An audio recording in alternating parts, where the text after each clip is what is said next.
Okay, update tayo sa BTC at medyo mukhang magtatagal tayo sa update na to. Hindi ko sure pero titignan natin lahat ng possibilities na pwede mangyari kasi meron tayong napakagandang move sa BTC, no? Na malaking push up, no, kahapon. At kasi di rin ako nakapag-update kaya medyo tatagal ang update natin ngayon kasi medyo busy, no? Pero napakagandang breakout nito, no? Titignan natin ang volume saglit. Meron tayong volume spike dito, no? Volume spike sa breakout. So, meron tong some sort of confirmed breakout. Okay? So, napakaganda. So, meron tayong pinag-uusapan dito na possibly na magkakaroon tayo ng fake breakdown kaso hindi nangyari, no? Hindi nangyari. So, meron tayong some sort of leading diagonal into first wave tapos magsi-second wave dapat. Kaso hindi natin makita dito yung second wave. So, may possibility na ito na yung second wave, no? Itong malaking push down na to. So, kaso nga lang, ito yung problema ko dito, no? Hindi ko masabing second wave to. Ito. Kasi madalas 0.5 ang target niyan or 0.618. At ang kalabasan, napaka-iksi nito, no? Napaka-iksi. At possible din ba kaya na ganito? Na ganito ang some sort of channel natin, ganyan. Possible kaya. Hindi natin sure kasi lang to, no? 1, 2, 3 lang to, tapos fake breakdown agad. So, hindi to impulsive or hindi to wave 1, most likely. So, parang may kulang dito, no? Na medyo, papadalawang isip ako dito, So, hindi ko lang sure, hindi ko lang sure. Pero itong price action na to, bullish to, Bullish to. So, hindi natin ma-deny na na bullish price action to. Okay? Kung sa impulsive theory, parang may kakaiba dito. Parang lang. So, pero hindi ko sinasabing may parang mangyayaring kakaiba, hindi ko sure. Pero yun nga, impulsive theory wise, medyo hindi siya nagme-make sense. Masasabi ko, no? Kasi, lang to, no? Kung ito na yung 1, 2, 3, 4, 5 nito, ito pwede mag-make sense. Pwede mag-make sense to, no? Na meron tayong small pullback na hanggang 382 lang, which is hindi nga lang ganong kataas yung probability na 382 lang, dapat mga bandang 0.5. Actually sakto to para sa paparating na third wave, no? So tingnan natin, ito yung magiging measurement nito kung in case na third wave tayo. So meron tayong malakas na move dito. So ang expect natin dito some sort of ganto 1.618 hanggang 1.618, no? Dito sa mga 38k. Okay? So ngayon nasaan tayo? Nasa bandang 1.5 tayo at 1.272. Madalas part to ng some sort of either hindi pa natin masabi kasi di pa tayo nagko-curve down, no? Pero pag dito lang tayo nakaka-reach sa mga to, may some sort of dyan, C-wave. So, hindi ko lang sure kung meron tayong C-wave dyan. Pero titignan natin, no?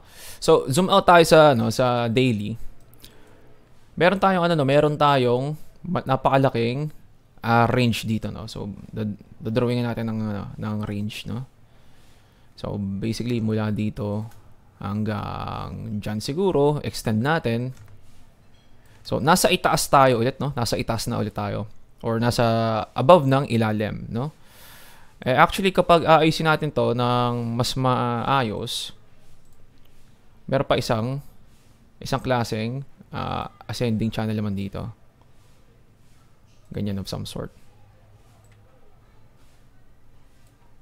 So, pwede tayo makapunta ng mga bandang 38k at meron tayong some sort of level dito. Actually, kung aayusin natin to, parang ganyan. Kasi dito yung retest, dito rin yung ilalim nito, no? At sa gitna nito, alisin ko lang tong gitna yung horizontal, At dito makikita natin, bagsak, retest dito, then dump, no?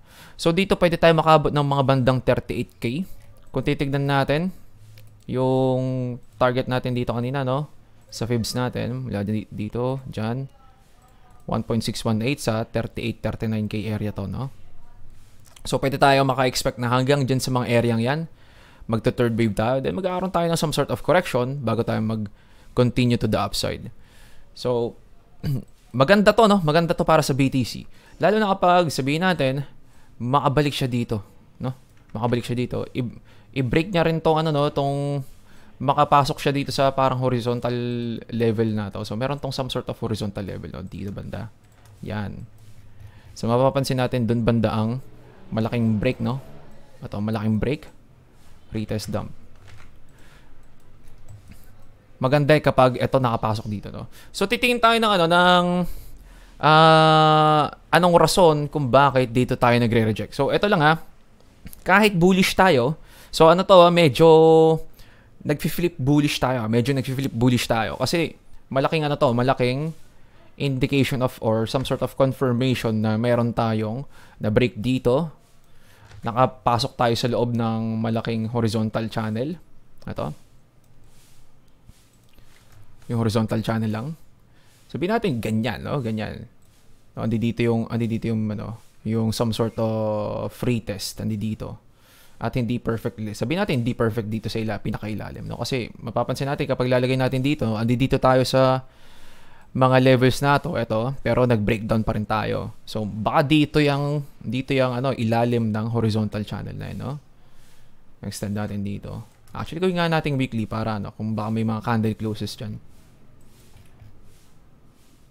Ayan pala eh. Meron tayong mga candle closes. Ayan, candle closes. Yan. So makikita natin kung saan siya nagre-reject. Candle close, weekly. Dito rin tayo nagre-reject. Bagsak. Pero dito ngayon, pag nag-close above tayo dito, napaka-bullish nun. Okay? So sa ngayon, kung tatandaan natin kapag meron tayong range, trade the range until it breaks. Meaning doon, kapag nasa taas tayo, bearish. Kapag nasa ilalim tayo, bullish. Eh ngayon, nakapasok tayo sa loob. So, mag-aabang tayo dito ng some sort of pullback. Then, dito sa mga area to, DCA. Okay? Ito yung mga magagandang types of confirmed breakout na DCA. Okay? Pero yun nga, meron lang akong papakita sa inyo, no? Medyo anong tawag dito, since bullish tayo dito, medyo may nakita akong malaking sign of bearishness, no? So pumunta tayo ng CME gap. CME gap meron tayong CME gap dito sa part na to. Ito, dito sa part na to. Yan, yung wick down na yan at itong candle open na to, no? Papansin natin, no, perfect tayo nagre-reject dun sa part na yun. Dito sa CME gap na to. So, meron tayong inaabangan dito actually ng mga CME gaps. Ito sa CME gap sa 21K. At ito hindi natin masyado napag-usapan to. Hindi natin masyado napag-usapan. Pero sa mga months ago kung mga update, ang pinagtatalunan dyan, 35K ba munang CME gap o yung 21K na CME gap ang pinagtatalunan? Ang nauna ang 35K. So ang tanong dito, no, after bang ma-reach neto ang CME gap, babalikan niya pa ba tong 21K? Ang tanong. No? Kasi medyo medyo nasa wala pa tayong clear na close sa ngayon sa weekly. Sa daily meron na, no? Sa daily meron na. So magandang sign 'yon. Pero nga ang mga mga candle closes natin. So yung mga candle wicks na close above niya, no? Na close above niya ito mga to, no? Candle wicks na close above niya. Pero paano yung mga for example, itong candle close na to. Ang ganyan, no? So medyo hindi natin sure kung saan ang pinakatamang level. Hindi natin sure kung saan ang pinakatamang level, pero meron tayong mga candle closes dito na pasukan niya, pero meron din tayong candle closes dito na medyo dun din siya nagre-reject sa mga area yun, no? So hindi natin masasabi sa ngayon para masabi natin na clear na nakapasok na tayo sa bullish territory. Eto, no, etong area to dapat mapuntahan niya, lalo na kapag ito na break niya, no? Pag na break niya, napakaganda, no? So abang tayo ng ng 38K, 39K in case na dadating. Pero yun nga, every time na nagkakaroon tayo ng push dun sa sa CME gap. So for example ito, no, push papuntang CME gap. So for example ito, meron tayong CME gap dito, nag-dump, then after mag-dump, nag-pump, no? Meron din tayo CME gap dito. Makakita tayo ng ano, no, some sort of reaction dito na medyo hindi sure ang market. Yan. Pupush up ulit, tapos magdadump ulit. Hindi sure ang market dito sa part na to. Pero after noon, nagkaroon na ng reaction na maraming beses na nagdadump. And tumuloy na siya pataas. So, dito kaya, ganun din ba ang gagawin? Ganito rin ba ang gagawin na structure na ito na parang hindi sure na ipupush up or hindi? Na mag-aaron tayo ng ganito na naman? Kasi pag nagkaroon tayo ng ganito, medyo hindi maganda yun, ha? Kasi etong move na to dapat impulsive to. Dapat impulsive to, ha? So, ay inaabangan natin. Inaabangan natin yung, or hinihintay natin kung etong move na to magiging napakalakas. Okay? Kasi kapag napakalakas niyan, kailangan na natin mag-abang ng mga DCA sa altcoins. So, for example, ano bang magandang altcoin na pwedeng i-check? Tingnan natin, BTC dominance muna.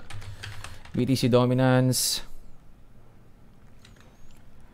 Silipin lang natin saglit. BTC dominance, malakas pa, no? Malakas pa ang BTC dominance. Ibig sabihin, pwede pa tayong hindi mag-alala sa altcoins sa ngayon kasi mapapansin natin sa altcoins dito, nasa bottom pa sila. So, ano matawag dito? Total 2. Total 2. So, ang total 2, no, nasa ilalim pa yung mga yan.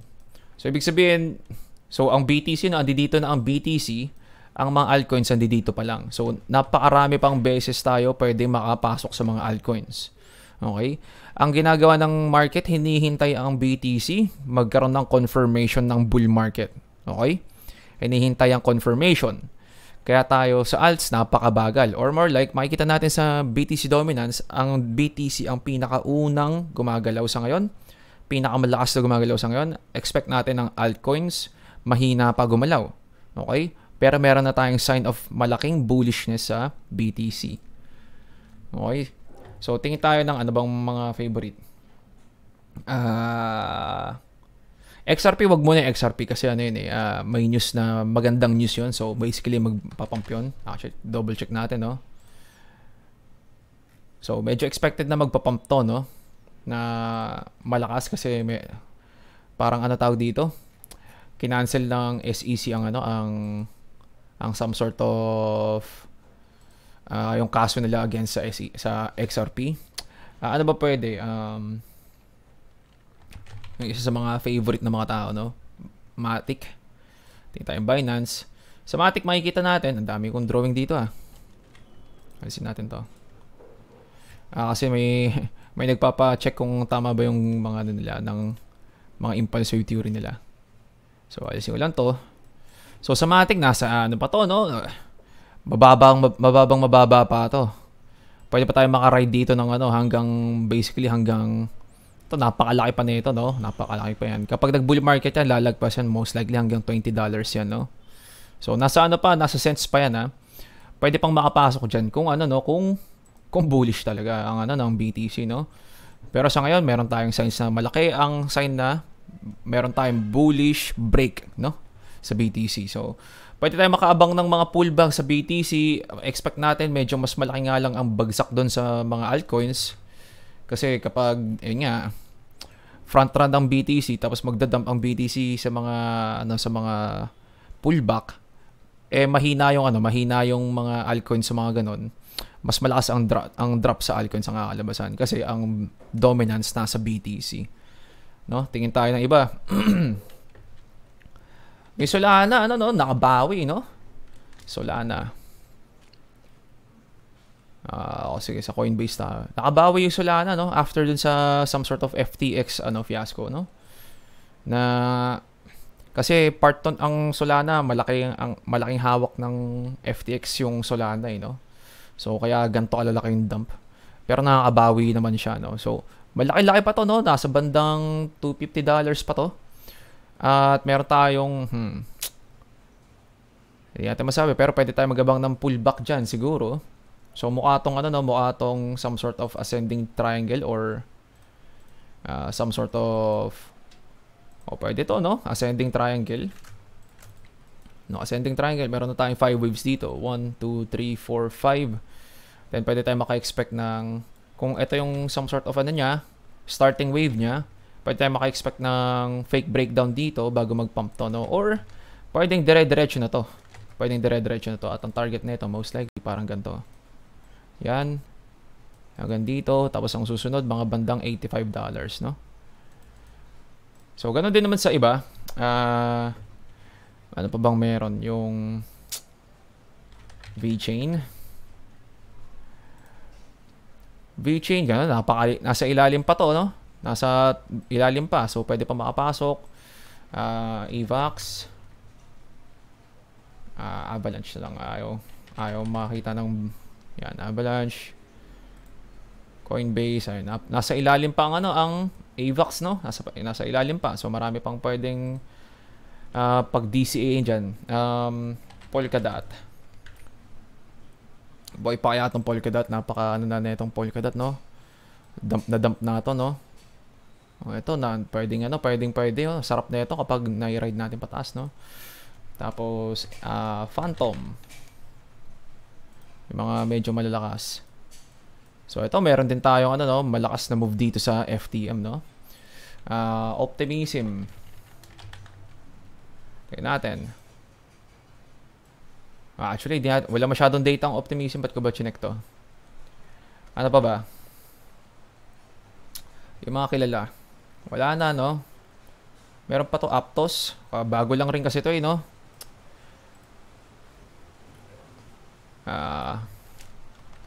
So, maraming altcoins, no? Masasabi ko ang Ethereum ata, medyo malakas kasi ang Ethereum, no? So, tingnan natin. Medyo malakas ang Ethereum.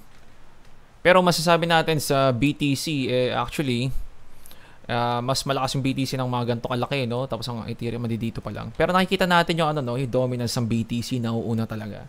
So, ang masasabi ko, eto, no, hintayin natin yung some sort of confirmation or pullback. Kasi kapag nagkaroon ng pullback to, dudugo ng malakas ang market muna ng konti, yung mga alts, dudugo ng konti. Pero, kapag naka-reach na siya ng mga support levels, doon nag-i-start yung alts madalas. Or kapag nag-sideways to na ganyan, sa pullback, then sideways, yung alts doon gagalaw ng malalakas yun. Kasi, nagro-rotate yung pera from BTC to altcoins. So, ay lang siguro update natin. Tingnan natin ang DXY. Nagda-dump din ang DXY, no? Medyo may dump tayo dito. Ang S&P 500, ganun pa rin. Ang BTC lang yung medyo outlier ngayon, no? Medyo nagpa-pump sa labas ng mga other technical stuff. Parang yung DXY dapat dapat makikita natin yung parang galaw ng BTC parang S&P 500 or Nasdaq. Pero sa ngayon nagpa-pump siya, no? Nagpa-pump. So most likely sa to, no? Pwede natin masabi may some sort of hype to sa sa spot ETF. Hindi ko masasabi ng 100% pero ang isa sa mga rason bakit tayo nagpump ng ganito kalakas dito at nagdump dito kasi may rumors tayo. So may mga nag-speculate na yung rumors na yun actually baka totoo yun na nagkamali lang na dapat hindi pala ikalat or i-leak. So most likely ang mga speculators ini-speculate na leaked information talaga yon na hindi dapat masasabi yung information. Pero in actuality approved na talaga ang spot ETF, no? So ginagawa lang, sinasabi lang na hindi pa approved, ganun, hindi pa officially approved, pero actually sa loob approve na, baka ganun talaga, no? So may possibility na ganun ang baka ganun talaga ang nangyayari kaya tayo nagpa-pump na ganito na malakas, no? Pero yun nga, kailangan natin abangan tong abangan tong ano ba tawag dito? CME futures gap natin, CME gap natin dito. Madalas kapag nagkakaroon tayo nafe-feel natin ang CME gaps, nagkakaroon tayo ng opposite reaction. So for example, mabilis lang bago natin end ang video, meron tayong CME gap dito. If-feel niya dito, nagkakaroon ng reaction, no? Meron tayo, saan pa ba? Ito meron tayo dito, nag-dump, may naiwan na CME gap dito, finili pataas, then reaction pababa. no? Mga ganun lang, no? Kailangan natin abangan itong mga to, itong mga CME gap na to, ito. Since pinagtatalunan natin, or actually, di ko alam kung naabutan nyo, or kung sa Facebook ko pa ba nasabi yun. Nung Facebook, andi dito ata yung, yung price ng BTC. At yung nagkaroon ng CME gap dito, pinagtatalunan na dun sa, at least, dun sa pinag-uusapan ko, kung ito ba muna ang pupuntahan o ito ba muna pupuntahan. No? So, mukhang ito ang pinuntahan sa ngayon. At, ayun nga, kapag nagkakaroon tayo ng nafe-feel dito, nakaka-expect tayo ng some sort of reaction. Okay? So, meron pa ba tayo makikita dito parang pattern kung bakit dito tayo magre-reject? Weekly na lang to, no? Weekly. So, malalakas na resistance na pala to. So, ito yung next, no? Ito, some sort of weekly close dyan. So, makaka-expect tayo ng medyo may resistance dito sa 36K area. So, saan pa ba meron? Ito, ano na to, no? Wala na tayong makikitang dito. Makikitang any type of horizontal resistance or horizontal level. Tignan natin sa fibs natin. Sabihin natin, itong buong to ay nire-retrace lang pala. Sabihin natin kung 5 waves talaga to. Lagpas na siya ng 0.5, no? Magandang sign yun. Magandang sign. Lalo na kapag nag-close above siya dito, no? Kapag nag-close above siya.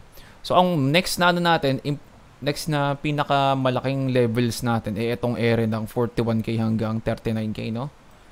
So, ando doon pa rin naman sa sa una nating ginawa kaninang chart. Ito. Meron tayo. So, 39 hanggang hanggang 41K. So, ganyan ang itsura. Parang ganyan. Actually, ayusin natin. Ganyan pala. Yan. Kasi dito yung rejection.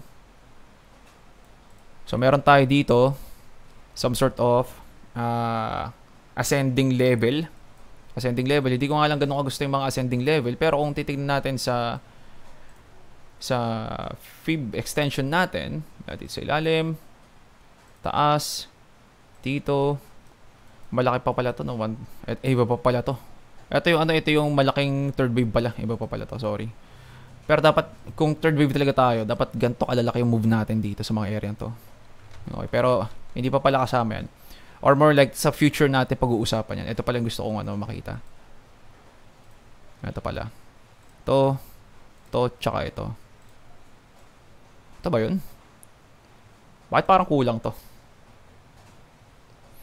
Teka lang Punta tayo in 4 hours. Baka mali yung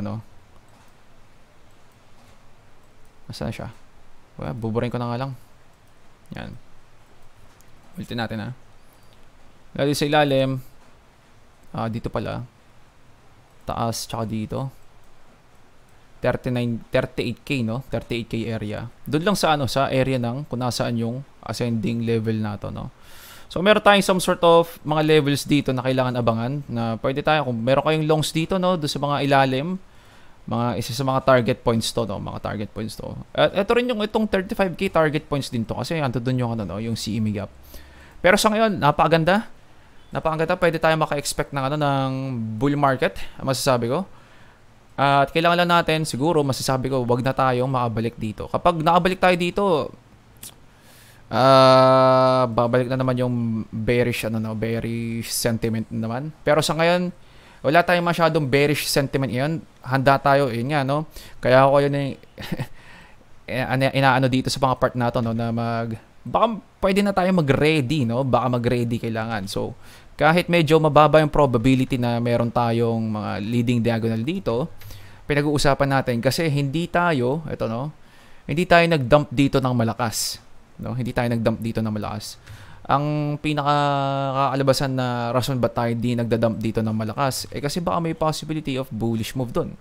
Kaya kahit medyo mababa yung probability na mukha tong may mga bullish reversal move, madalas kasi kapag may leading diagonal na ganito, no, mahirap makita to. Mahirap makita. Yan, parang ito yan Parang ito yan. Parang ito. Leading diagonal dito, no. Na meron tayong 1, 2, 3, 4, 5 dito, leading diagonal. Yan. Fake breakdown, then pump. No? Ayun yung mga mahihirap na makitang types of ano tawag dito?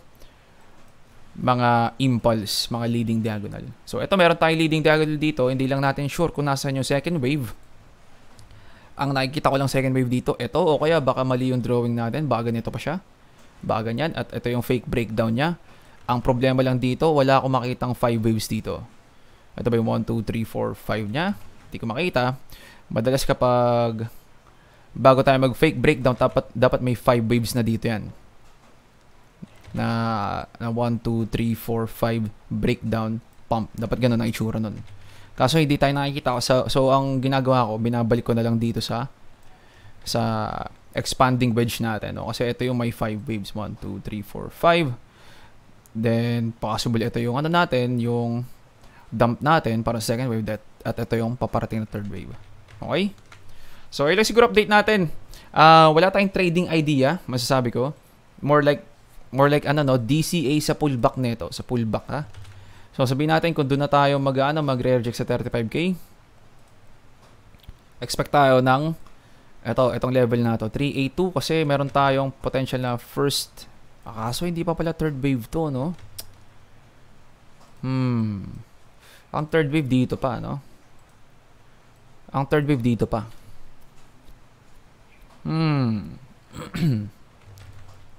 Or baka ganito. Ganyan. So, pwedeng may possibility of first wave, second wave, third wave dito na mas maliit. Then, pwede tayo makapasok ng long dito sa 32,275 most likely. Di natin sure. Meron siyang some sort of level dito. Kaso masyadong malayo to, no? So, hindi natin masasabi, pero wala tayong masyadong trading idea kasi kailangan natin maghintay ng mga closes dito. Lalo na sa weekly close, no? Weekly close, then makaka-decide tayo dyan kung ano ang mas tamang gagawin. So, ayun lang siguro update natin. Nasa ano siya? Nasa some sort of resistance area siya. Meron tayo some sort of resistance area dito. Yan. Meron tayong mga ano dito, no, candle close dyan. So, pwede tayong maka-expect na medyo magpullback. Or sana hindi siya sana hindi siya bumalik dito sa mga loob na to, no? Kasi pag bumalik yan dito sa loob, ano din naman yung chance ng bearish sentiment. So, sa ngayon, bullish tayo, no? Okay, so ayun lang siguro update natin. Ingat trades at GG's boys.